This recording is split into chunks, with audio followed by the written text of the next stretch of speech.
Dancing Queen, Mamma Mia, and four glittering faces that once seemed inseparable. ABBA gave the world some of its happiest music. But success always comes at a price. One marriage was torn apart by a bandmate, while another member vanished from fame for years. Then, against all odds, ABBA returned after nearly 4 decades apart. Join us as we uncover their real names, real ages, and where life took them in 2026. Björn Ulvaeus. Björn. Ulvaeus was the wordsmith who gave ABBA its voice. As the band's guitarist and lyricist, he transformed Benny Andersson's unforgettable melodies into timeless songs. On stage, everything looked perfect. Offstage, however, the success that made ABBA unstoppable was quietly pulling his own family apart. By the late 1970s, ABBA's schedule had become relentless. Endless recording sessions, international tours, television appearances, and the pressure of staying at the top left little room for family life. At home, Björn and his wife, Agnetha Fältskog, struggled to balance worldwide fame with raising 2 young children. Their constant disagreements gradually turned their marriage into a toxic cycle of arguments and emotional exhaustion.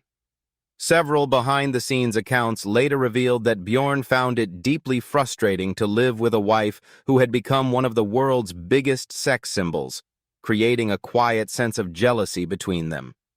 The distance continued to grow until, in 1979, they decided to divorce.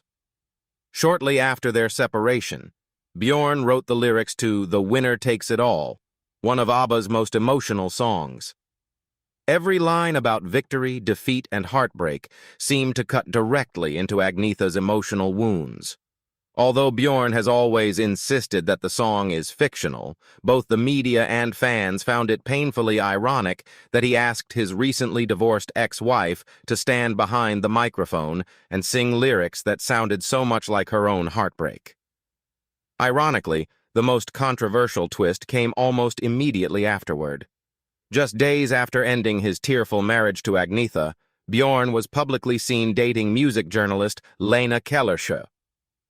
The speed of the new relationship fueled widespread speculation that the romance had begun long before the divorce, prompting rumors of infidelity behind the scenes.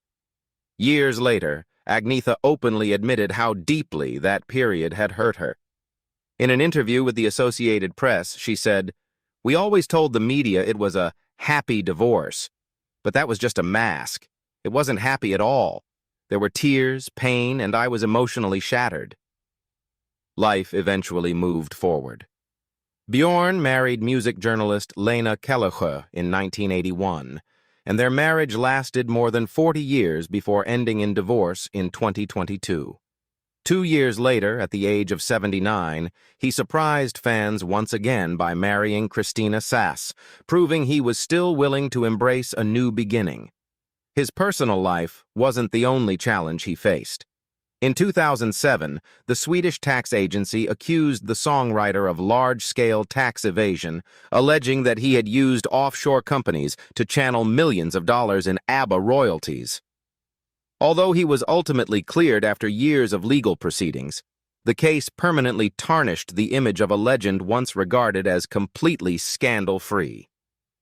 The biggest controversy came in 2008, when newspaper reports claimed that Björn admitted he could no longer remember ABBA's greatest years, sparking rumors that he was suffering from advanced Alzheimer's disease. Britain's The Mirror quoted him reflecting on ABBA's historic victory at the 1974 Eurovision Song Contest. "It's as if I wasn't there. I have absolutely no memory of standing on the winner's podium." The remark immediately ignited fierce public debate. Some believed it was the result of years of relentless work and mental exhaustion, while others speculated that he was deliberately trying to forget the painful memories surrounding ABBA's breakup. Today, at 81 years old, Björn Ulvaeus continues to shape ABBA's future from Stockholm. He remains deeply involved in the groundbreaking ABBA Voyage project while helping protect the rights of songwriters around the world. Nearly 50 years after ABBA, the movie, the songs he helped create continue to unite generations, proving that while time changes the people behind the music, timeless melodies never fade. Benny Andersson. Behind ABBA's timeless classic Dancing Queen stood the brilliant musical mind of Goran Bror, Benny Andersson. His extraordinary gift for melody helped transform ABBA into one of the best-selling music groups in history, with more than 375 million records sold worldwide. But that remarkable success came at a cost.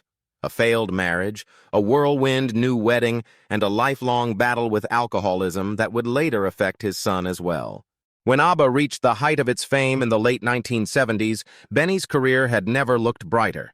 Together with Bjorn Ulvaeus, he continued writing one hit after another, while his relationship with fellow band member Anni-Frid Lyngstad seemed to complete the picture of a perfect musical family.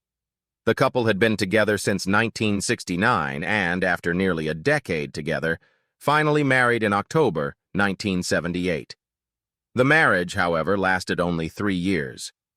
Their divorce was finalized in 1981, becoming the second breakup between ABBA's two married couples.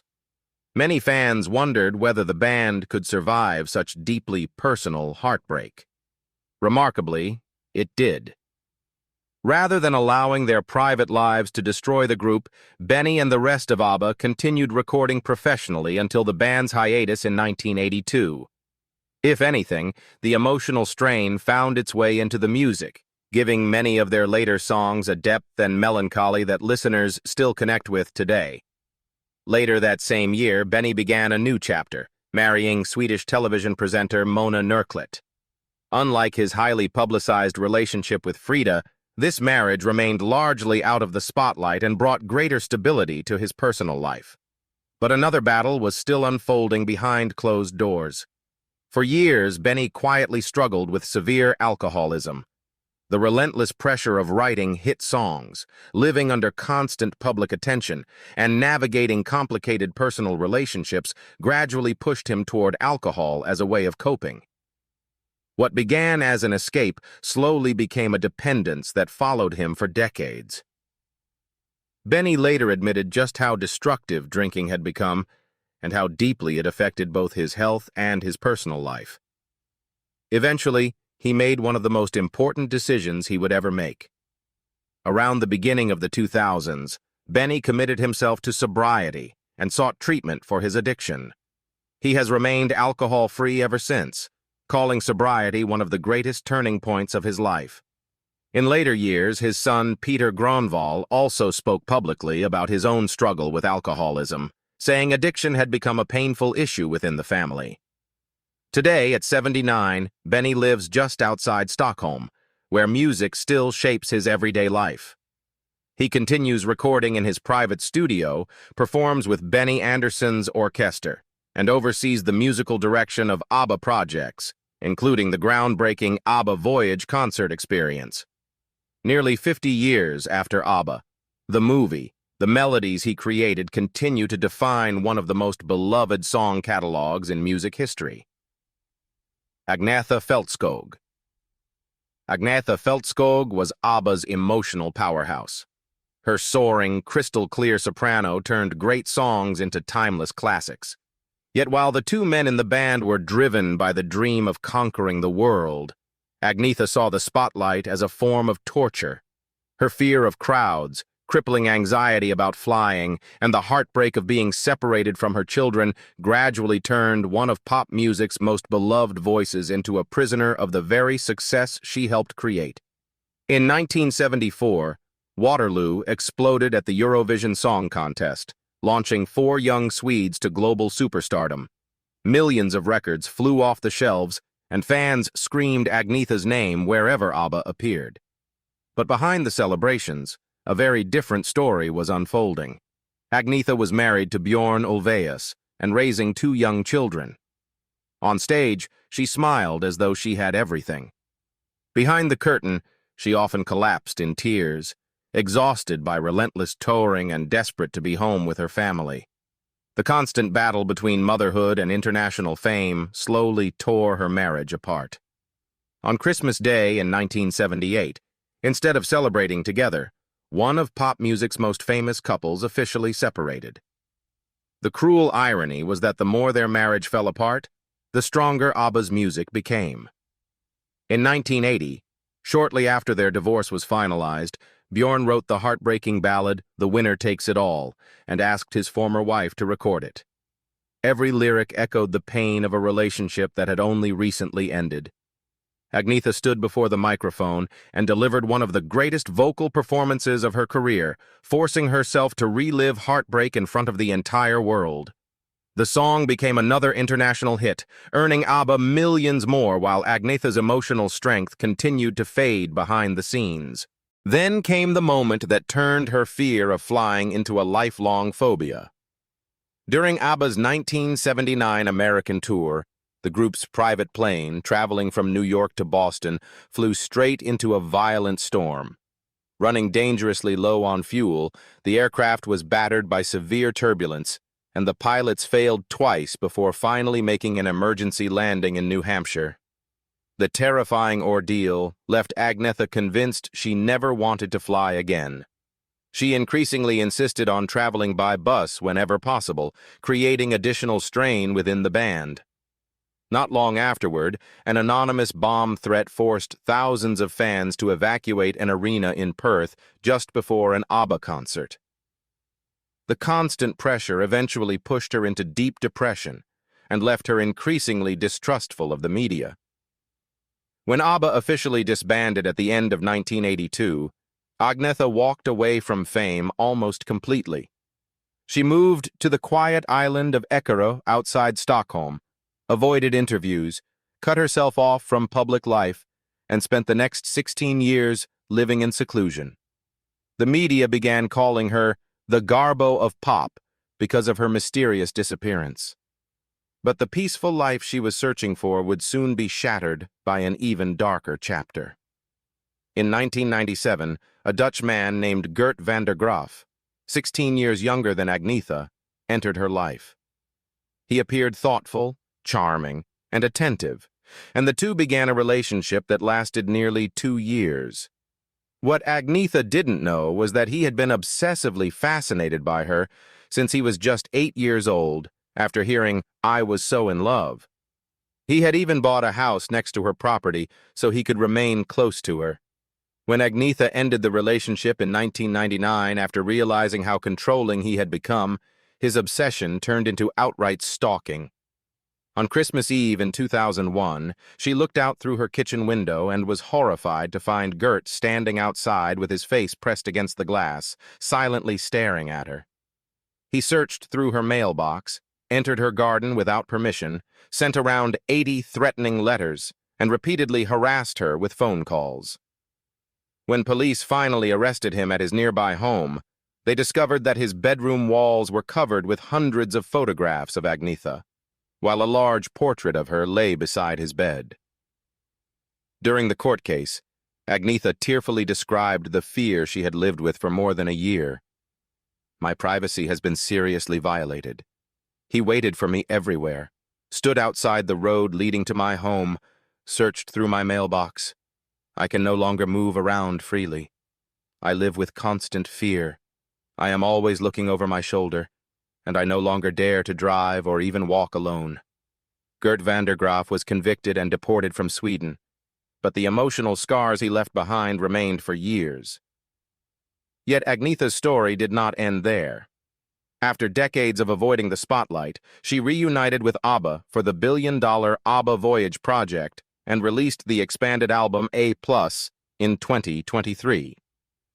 The following year, in 2024, King Carl XVI Gustaf personally appointed her a commander of the Royal Order of Vasa in recognition of her extraordinary contributions to Swedish music. The applause eventually returned, but this time it no longer defined her life. After decades of running from fame, Agnetha finally found something far more valuable than worldwide success: a peaceful life with her children on the island of Eckerö, where the noise of the outside world could no longer reach her. Annifrid Lyngstad. Annifrid Lyngstad, ABBA's powerful mezzo-soprano, is a living symbol of resilience in the face of unimaginable tragedy.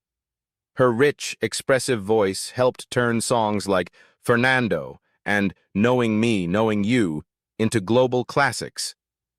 But behind the success lies a life marked by loss, heartbreak, and extraordinary survival. Frida was born on November 15, 1945, in Norway, under circumstances shaped by one of history's darkest chapters. She was one of the children born through Lebensborn, the Nazi Germany program intended to increase the Aryan population during World War II. Her father, Alfred Hasse, was a German soldier, while her mother, Sini Lyngstad, was a young Norwegian woman. When the war ended and Nazi Germany collapsed, children born through the Lebensborn program, and their mothers, became targets of hatred throughout Norway. They were branded as traitors and subjected to discrimination and abuse. Fearing for her granddaughter's safety, Frida's grandmother fled across the border to Sweden under the cover of darkness. Tragically, only a short time after arriving, Frida's mother died of kidney failure when Frida was just 2 years old. Orphaned at such a young age, she grew up in poverty and prejudice, finding comfort and purpose only through music. Fate changed her life when she met Benny Andersson in 1969, beginning the most successful chapter of her career. As ABBA rose to international fame, Frida also established herself as a solo artist. Her 1975 Swedish-language album Frida Ensam was both a commercial and critical success, proving she was much more than a member of a famous group. 2 years later, at the age of 32, she starred in ABBA, the movie, captivating audiences around the world with her commanding stage presence and unforgettable performances, including Money, Money, Money. Led by Frida's powerful vocals, Fernando went on to sell more than 10 million copies worldwide, becoming one of ABBA's biggest hits. After nearly a decade together, she and Benny married in October 1978, completing what appeared to be the perfect fairy tale both on and off the stage. But that fairy tale soon came to an end. In 1981, after just 3 years of marriage, Frida and Benny divorced as their relationship fell apart. The breakup came just as ABBA itself was beginning to unravel, making one of the most difficult periods of her life even more painful. Rather than letting the heartbreak define her, Frida poured her emotions into music. In 1982, she released the solo album Something's Going On, produced by Phil Collins. The album became an international success and marked the beginning of a new chapter in her career. After years of emotional turmoil, Frida finally believed she had found lasting happiness again. In 1992, she married Prince Heinrich Russo-Reuss of Plauen and officially became Princess Reuss of Plauen, entering European nobility. But fate had one more cruel test waiting for her. On January 13, 1998, Frida received the phone call every parent fears. Her daughter, Anne-Lisa Lotta Fredriksson, was killed in a car accident in Livonia, New York, at the age of just 30. Before she could recover from the unimaginable grief of losing her only daughter, tragedy struck again. Less than a year later, in 1999, her husband, Prince Heinrich, died at just 49 years old after battling lymphoma. Losing both her daughter and her husband within such a short time shattered Frida emotionally. She withdrew almost completely from public life and disappeared from the entertainment world for years. Looking back on those devastating losses, she once reflected, "It's a pain beyond words, an emptiness that no success, no fame, and no amount of money can ever fill. I've had to learn to live with the ghosts of my past every single day." Despite everything she endured, Frida refused to let tragedy define the rest of her life. Now in her 80s, she enjoys a peaceful life away from the spotlight, dividing her time between her homes in Zermatt and Genolier, Switzerland. She devotes much of her energy and fortune to environmental causes and nature conservation, while sharing her life with her longtime partner, Henry Smith, 5th Viscount Hambledon. In 2024, King Carl XVI Gustaf of Sweden appointed her a Commander of the Royal Order of Vasa in recognition of her extraordinary contributions to Swedish music. The royal title and prestigious honors she now carries are more than symbols of success. They are a tribute to a woman who survived one of the darkest beginnings imaginable and transformed a lifetime of heartbreak into a legacy of remarkable strength and dignity. So that's ABBA then and now, their real names and ages. Which member surprised you the most, and which ABBA song will always be your favorite?